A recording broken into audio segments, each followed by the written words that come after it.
Hi, Lee Jackson here. I work a lot in schools, as you know, and I've been in a couple of schools recently with Year 11s. They're just about to start exams. Well, the art exams have started now, but in about 2 weeks' time, the main exams kind of kick in. And I've just had a phone call today asking me to go into another Year 11 group at the last kind of minute, really, just to give them some extra motivation and some extra help to see them through. But one subject comes up time and time again in the last few weeks. How do you stop procrastinating when you've got revision and work to do? Procrastination is one of the longest words that I know, and it basically means putting things off that you should be doing. Putting things off that you should be doing now.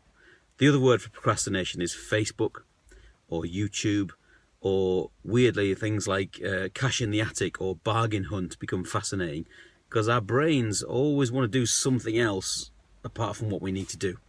And particularly if you're in Year 11 and you're revising, that's really difficult. So how do you stop just staring out the window? How do you actually make the most of your time? So I've discovered a few little tips and tricks that help. Number one is to get a timer.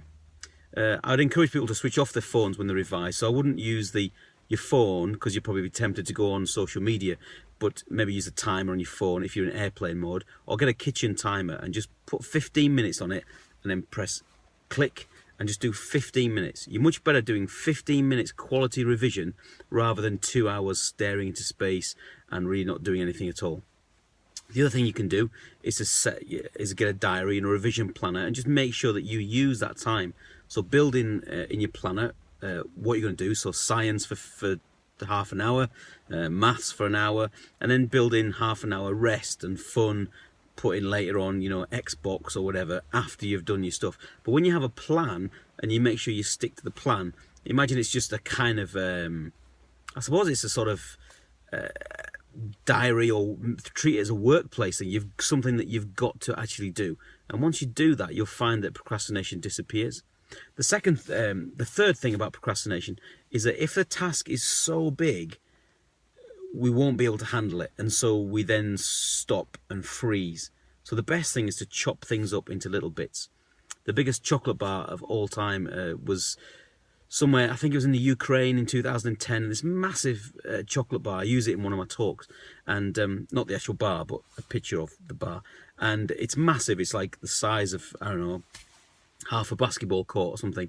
Really, really big. And of course, what they did is it was real chocolate. So at the end, how they ate it was they chopped it up into little bits and they gave it out to people, and everyone had a little piece. So when you've got something really big, like, I've got 12 subjects to revise, how am I going to do that? Chop it up into little bits. And when you chop things up, you'll find that suddenly you start to do things.